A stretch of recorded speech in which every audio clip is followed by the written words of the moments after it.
வணக்கம். வள்ளுவர் வாசகர் வட்டத்திலிருந்து உங்கள் இனிய கண்ணன். இந்த காணொளியில, இந்த வலையொலியில நம்ம பார்க்க இருக்கக்கூடிய topic college TRP Tamil 2025. Sir, கூடிய விரைவில் கல்லூரி உதவி பேராசிரியருக்கான அறிவிப்பாணை வரப்போகுதுன்னு நாளிதழில், யூடியூப்ல, செய்திகளில் நாம் பார்த்தோம். அதனால எந்த நேரத்தில் வேணாலும் அறிவிப்பாணை வெளியிடப்படலாம். இதை முன்னிட்டு வள்ளுவர் வாசகர் வட்டத்தில் புதிய பயிற்சி வகுப்பு, எக்ஸ்க்ளூசிவா கட்டுரை பயிற்சி. ஏன்னா உங்களுக்கு வருஷக்கணக்காக நடத்த முடியாது.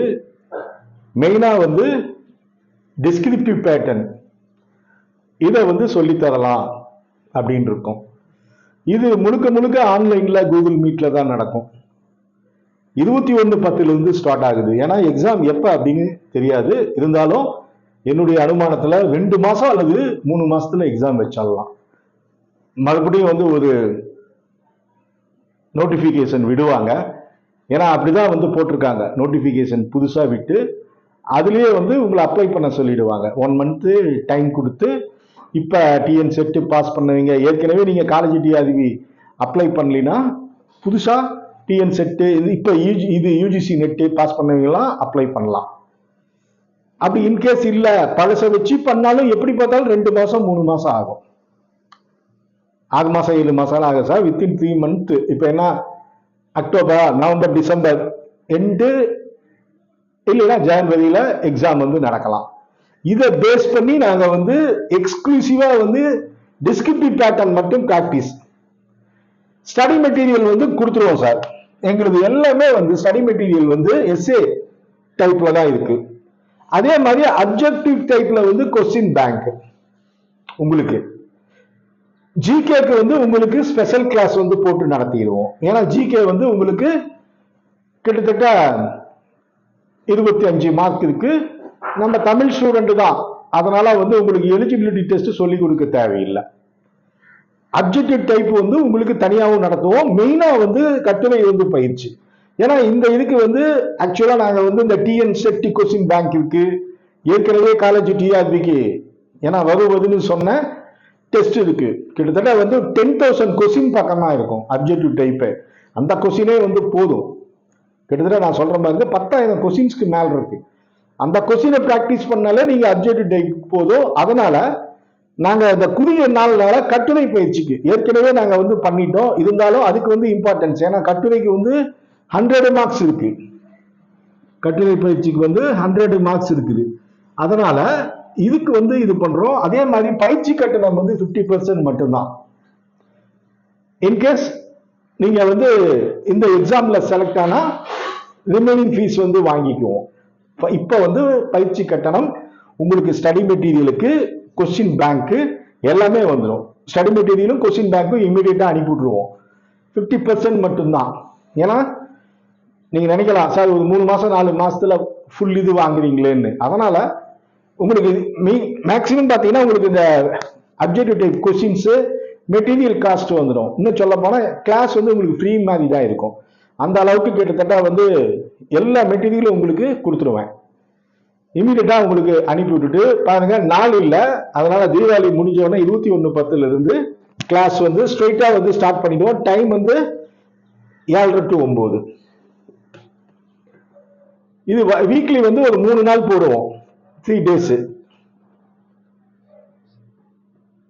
இல்லைனாலும் டெய்லியும் கிளாஸஸ் ஆஸ் பர் ஸ்டூடெண்ட். இதை பொறுத்த வரைக்கும் எல்லாமே ஈவினிங் தான் கிளாஸ்.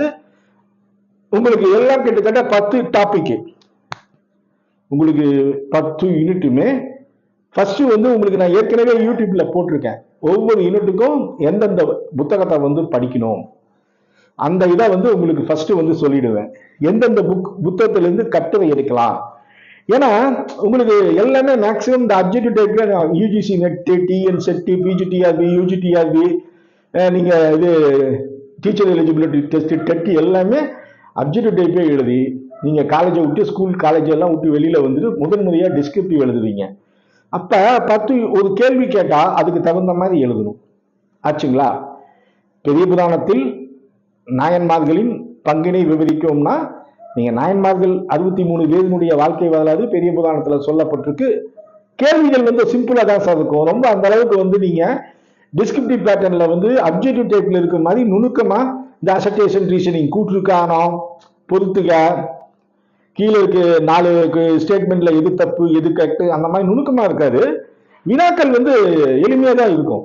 ஆனா நாம அந்த ஒரு 4 பக்கமோ 5 பக்கமோ ஒரு 250 வார்த்தைகள் அல்லது 300 வார்த்தைகள், ஒரு 3 பக்கம் 4 பக்கம் நம்ம கட்டுரை எழுதுற அளவுக்கு அதுக்குள்ள கொண்டு போகணும். சும்மா ஒரே நாயன்மார்கள், ஃபார் எக்ஸாம்பிள் திருநாவுக்கரசர் ஒரு நாயன்மார்கள் தான், திருநாவுக்கரசரை வச்சுக்கிட்டு 10 பக்கம் கூட எழுதலாம். உடனே நாயன்மார்களில் முக்கியமானவர் திருநாவுக்கரசர் அப்படின்ட்டு திருநாவுக்கரசனுடைய பாட்டு. திருநாவுக்கரசர் வந்து இயற்பெயர் வந்து மருள் நீக்கியாரு, அவரு திரு ஆமூர் அப்படிங்கிற இடத்துல பிறந்தாரு, திருவதிகை வீரட்டானத்துல தான் கூற்றனாயிரும் விளக்கு நீர் அப்படிங்கிற பாட்டை பாடினாரு. அவங்க அக்கா பேர் வந்து திலகவதி. அவரு இளமையில வந்து தர்மசேனங்கிற சமண சமயத்துல தர்மசேனரா இருந்தாரு. தர்மசேனரா இருந்து சமண சமயத்திலிருந்து தன்னுடைய தமக்கை திலகவதியினால சைவ சமயத்துக்கு ஃபர்ஸ்ட் வந்து அவர் மாறினாரு. அதுக்கு காரணம் வந்து அவர் வயிற்று வலி தீராத வயிற்று வலி ஏற்பட்டதுனால சூளை நோயின்னு பேரு. அதை வந்து அங்க அக்கா போக்கி திருநீர் பாடம் போட்டு திருவருகை வீரட்டானத்துல போய் பாட்டு பண்ணாரு. அப்புறம் வந்து மன்னன் ஏகப்பட்ட இடைஞ்சல் கொடுத்தான். யாரு? மகேந்திரவர்ம பல்லவன் படாத கஷ்டத்தை பண்ணான். அந்த சமயத்துலதான் சொட்டுணை வேதியன் சோதி வடிவானவன் கல்லை கட்டி கடல்ல தூக்கி போட்டாலும் நற்றுணையாவது நாதன் நமச்சிவாயமேன் பாடினாரு. மாசில் வீணையும் மாலை மதியமும் வீசு தெண்டலும் வீங்கில வேலினும் மூசு வண்டரை பொய்கையும் போன்றது ஈசனந்தன் இடையினி நல்லேன் பாடினாரு. குளித்த புருவமும் கொவ்வை செவ்வாயும் பாடினாரு. ஆச்சுங்களா? அம்மை நீ அப்பன் நீ அந்த பாட்டு பாடினாரு. இப்படி ஏகப்பட்ட பாட்டு பாடினார். தாண்டகம் பாடினாரு, திருவேலு கூட்டுரிக்கை பாடினாரு. இப்படின்னு நமக்கு தெரிஞ்சவெல்லாம் போய் விட்டு ஆட்டம்னு வச்சுக்கோங்க, முழுசா மார்க் வராது. ஆனா அவரும் நாயன்மார் தான். நீங்க திருநாவுக்கரசனுடைய வாழ்க்கை வரலாற்றினை விவரிக்கணும்னா நான் சொல்றது எல்லாத்தையும் எழுதலாம். ஆனா இந்த புல்லட் பாயிண்ட்ல ஞாபகம் வச்சுக்கணும். இதுதான் பயிற்சி. இந்த பயிற்சியை தான் நான் உங்களுக்கு சொல்வேன். திருநாவுக்கரசர் எடுத்தா என்னன்னா எழுதணும், இதை நீங்க சொல்லி சொல்லி பார்க்கணும், ஞாபகம் வச்சுக்கணும். அவர் சார்ந்த மார்க்கம் என்ன, சரியை அப்படின்ட்டு. சில சமயம் டிப்பிக்கலா கேட்டான்னு வச்சுக்கோங்க. சைவ சமயத்தில் காணப்படும் 4 வகை மார்க்கங்களையும் 4 வகை நெறியாளர்களையும் கண்டுபிடித்து விவரிக்கவும் கேட்டான்னு வச்சுக்கோங்க. நல்லா கேளுங்க. சைவ சமயத்தில் காணப்பட்ட 4 வகை மார்க்கங்களையும் 4 வகை நெறியாளர்களையும் கண்டுபிடித்து விவரிக்கோம்னா, அப்ப 4 வகை மார்க்கம்னா என்ன? சரியை மார்க்கம், கிரியை மார்க்கம், சக மார்க்கம், சன்மார்க்கம். அத வடமொழியில தாச மார்க்கம், சத்புத்திர மார்க்கம், யோக மார்க்கம், சன்மார்க்கம் என்ற ஞான மார்க்கம்னு சொல்லலாம். இதைதான் தாயுமானவர் அதுவும் மலர் காய்கனின்னு சொல்லியிருப்பாரு. இந்த சரியைனா சரியான வழியில் நடத்தல் திருநாவுக்கரசனுடைய வாழ்க்கை, சம்பந்தர் வாழ்க்கை, சுந்தரர் வாழ்க்கை, மாணிக்க வாசகர். இதை வந்து நீங்க எப்படி எழுதணும்? இப்படி ஒவ்வொரு டாபிக்குமே இருக்கு. மொழி வரலாறுல திராவிட தென் திராவிட மொழிகளின் சிறப்பியல்புகள் என்ன அப்படின்னா, உடனே தென் திராவிட மொழிகள் எல்லாத்தையுமே எழுதக்கூடாது. தென் திராவிட மொழியில தமிழ் எப்படி தனித்து இயங்குது, ஆச்சுங்களா? மலையாளம் எப்படி, கன்னடம் எப்படி, துளு எப்படி, முதல்ல தென் திராவிட குடும்பத்தில் இருக்கக்கூடிய மொழிகள் எல்லாத்தையும் எழுதிடணும். அதுக்கு பின்னாடி அதனுடைய சிறப்பு பண்புகளை வந்து எழுதணும். இதை எந்த புக்கு படிக்கணும் அதெல்லாம் தெரிஞ்சு வச்சுக்கணும். அந்த புக்கில் இருந்து நாம வந்து எடுக்கணும். அதை நாங்க வந்து சொல்லி கொடுப்போம். இப்படி யூனிட் வைஸ் ஒன்னா நீங்க டிஆர்பி எக்ஸாம்ல கேள்விகள் இன்னமும் சொல்றேன் சார், வினாக்கள் ரொம்ப ஈஸியா தான் இருக்கு. ஏன்னா டெஸ்கிரிப்டிவ் பேட்டர்ன்ல மேக்சிமம் நீங்க ட்விஸ்ட் பண்ணி கேட்க வந்து வாய்ப்பு கிடையாது. புரியுதுங்களா? அந்த மாதிரி எந்தெந்த கேள்வி கேட்டால் அதை நம்ம ஸ்கிப் பண்ணிட்டு போகலாம். ஏன்னா ஆப்ஷன் வந்து கொடுப்பாங்க. இப்ப திறனாய்வுன்னு எடுத்துக்கிட்டீங்கன்னா ரொம்ப டஃப். இப்ப விளக்கமுறை திறனாய்வை பற்றி விவரிக்கணும்னா நீங்க வந்து திறனாய்வுல வந்து நீங்க வந்து எம்பிலோ பிஹெச்டியோ பண்ணீங்கன்னா உங்களுக்கு நல்லா ஞாபகம் இருக்கும். இல்லைன்னா அந்த விளக்கமுறை திறனாய்வை பத்தி யார் என்னென்ன சொன்னாங்க.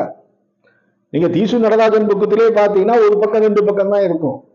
இன்னும் ஏகப்பட்ட புத்தகம் அரண்ட சுப்பையா புக்கு வாங்கி வச்சிருக்கணும், பஞ்சாங்கம் இருக்கணும், புத்தி சந்திரன் ஒருத்தர் எழுதியிருக்காரு, பூர்ணச்சந்திரன் எழுதியிருக்காரு, தமிழகன் எழுதியிருக்காரு. திறனாய்வுல ஏகப்பட்ட ஸ்காலர் இருக்காங்க. அத்தனையும் வச்சுக்கு விளக்கமுறை திறனாய்வுக்கு நாம ரெடி பண்ணணும். அப்ப அது என்ன இன்னொன்னு பாத்தீங்கன்னா விளக்கமுறை திறனாய்வு, மதிப்பீட்டு முறை திறனாய்வு, பாராட்டு முறை திறனாய்வு, ரசனை முறை திறனாய்வு, பகுப்பாய்வு திறனாய்வு, அழகியல் திறனாய்வு, இப்படி ஏகப்பட்டது இருக்கு. இதுல டிஃபரன்சியேட் கண்டுபிடிச்சு நாம வந்து எழுதணும் ஆச்சுங்களா. தொல்காப்பியம் காட்டக்கூடிய இலக்கிய கோட்பாட்டு என்ன அப்படின்னு கேட்பாங்க. இதை நான் ஏகப்பட்ட பேர் கேட்டுட்டு இருக்கேன். இப்ப எனக்கு போன் பண்ணி கேட்பாங்க, சார் நான் வந்து காலேஜ் சார் தொல்காப்பியம் காட்டும் சுட்டும் இலக்கிய கோட்பாடுகளை பற்றி விவரிக்கணும்னா என்னன்னா தெரிய மாட்டேங்குது. அது செய்யலில் இருக்கக்கூடிய இதுதான் சார், என்பதை வனப்புகள் தான், ஒண்ணு வேலை ஒண்ணு கிடையாது.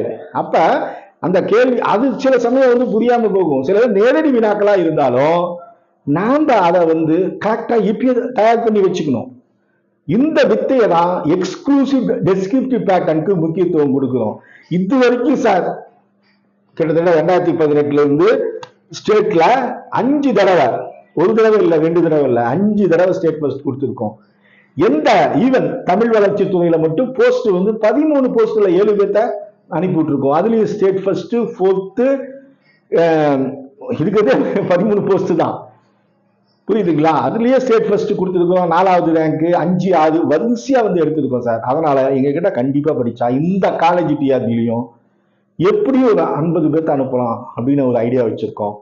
அதனால மேக்சிமம் இந்த கட்டுரை எழுதக்கூடிய வளம், கற்பனை ஆற்றல், வெறும் அப்ஜெக்டிவே பேஸ் பண்ணி இருந்தா இதுக்கு வந்து வேலைக்கு ஆகாது ஆச்சுங்களா. உங்களுக்கு கிரியேட்டிவிட்டி இருக்கணும், அப்புறம் வந்து பிரசன்ஸ் ஆஃப் மைண்ட் இருக்கணும், இமேஜினேஷன் பவர் இருக்கணும். நம்ம திறனாய்வுல சொல்றோம் பார்த்தீங்களா, அந்த மாதிரி நுட்பம் வந்து வேணும், எழுதக்கூடிய ஆற்றல் இருக்கும், ஹேண்ட் ரிட்டன் நல்லா இருக்கணும், எழுதி எழுதி எழுதி ப்ராக்டிஸ் பண்ணணும். அதாவது அந்த இதுக்கு தகுந்த மாதிரி உங்களுக்கு எல்லாம் தமிழ் ஆசிரியர்களுக்கு தெரியும் கட்டுரை வந்து எப்படி வடிவமைப்புது, இது எல்லாம் தெரிஞ்சதுன்னா கண்டிப்பா வாங்க. வள்ளுவர் வாசகர் வட்டம் உங்களுடைய வெற்றிக்கு வழிகாட்டும். எங்கள் வாழ்வும் எங்கள் வளவும் மங்காத தமிழ் என்று சங்கே முழங்கு. உங்களுக்கு அட்மிஷன் வேணும் இல்லை இதை பத்தி ஃபுல்லா கிளாரிட்டி வேணும்னா பாருங்க, இங்க நம்பர் கொடுத்துருக்கேன். இந்த நம்பருக்கு எப்ப வேணாலும் நீங்க கால் பண்ணலாம். அதுக்குன்னு 6-7 மணிக்கு மேல கால் பண்ணாதீங்க. ஏன்னா டெய்லியும் ஈவினிங் வந்து 6 o'clock மேல எனக்கு ரெகுலரா கிளாஸஸ் இருக்கு ஆச்சுங்களா. அதனால 6 மணிக்குள்ள எப்ப வேணாலும் கால் பண்ணலாம். நன்றி, வணக்கம். வள்ளுவர் வாசகர் வட்டத்திற்காக உங்கள் இனிய கண்ணன்.